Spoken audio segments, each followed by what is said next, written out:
Hello friends, ഞാൻ ഇന്ന് carrot വെച്ചിട്ട് എൻ്റേതായ രീതിയിൽ ഒരു മെഴുക്കുവരട്ടി വെക്കുകയാണ് കേട്ടോ. ഞാൻ ഇങ്ങനെ ചെയ്ത് നോക്കിയപ്പോഴത്തേക്ക് എനിക്ക് നല്ല ടേസ്റ്റ് തോന്നി. അതാണ് നിങ്ങളോട് ഞാൻ ഷെയർ ചെയ്യാമെന്ന് വിചാരിച്ചത്. അപ്പോൾ അതിന് വേണ്ടിയിട്ട് ക്യാരറ്റ് എടുത്തിട്ടുണ്ട്. ഇത് ഫുള്ളും അഴുക്കായിട്ടിരിക്കുകയാണ് കേട്ടോ. അപ്പോൾ ഇവനൊന്ന് കുളിപ്പിക്കാം.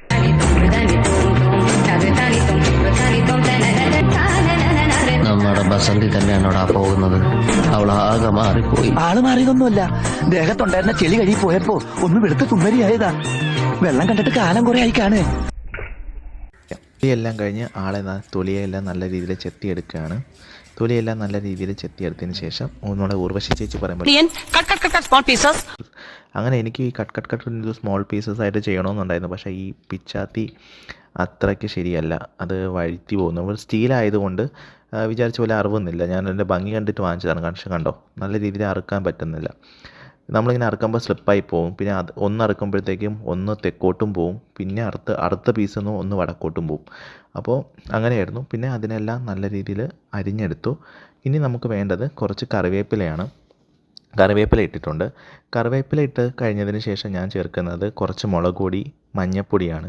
മഞ്ഞൾപ്പൊടി ചേർത്തിട്ടുണ്ട്. പിന്നെ അത് കഴിഞ്ഞിട്ട് കിച്ചൺ ട്രഷേഴ്സിൻ്റെ വെജിറ്റബിൾ മസാല ചേർക്കുമ്പോൾ ഒരു പ്രത്യേക ടേസ്റ്റാണ് കേട്ടോ. അങ്ങനെ വെജിറ്റബിൾ മസാല ഞാൻ ചേർക്കുന്നുണ്ട്.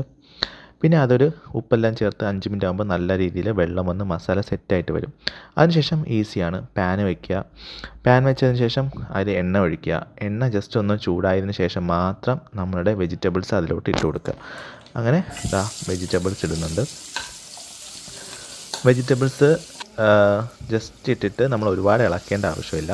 ജസ്റ്റ് ഇടയ്ക്കിടയ്ക്ക് മാത്രം ഒന്ന് ഇളക്കിയാൽ മതി. ഒരു 20 മിനിറ്റ്, ഇതാണ് ഞാൻ ശ്രദ്ധിക്കാൻ പറഞ്ഞ കാര്യം. 20 മിനിറ്റ് ലോ ഫ്ലെയിമിൽ തന്നെ വെക്കണം. അടച്ച് വെക്കേണ്ട ആവശ്യമേ ഇല്ല. കാരണം അടച്ച് വെച്ചിട്ടുള്ള ടേസ്റ്റ് അല്ല, ഇത് തുറന്ന് വെച്ചിട്ട് സ്ലോ കുക്കിൽ ഇതൊന്ന് ഫ്രൈ ആയി വരുമ്പോഴത്തേക്കാണ് ഇതിൻ്റെ ടേസ്റ്റ് ഫുള്ളായിട്ട് വരുന്നത്.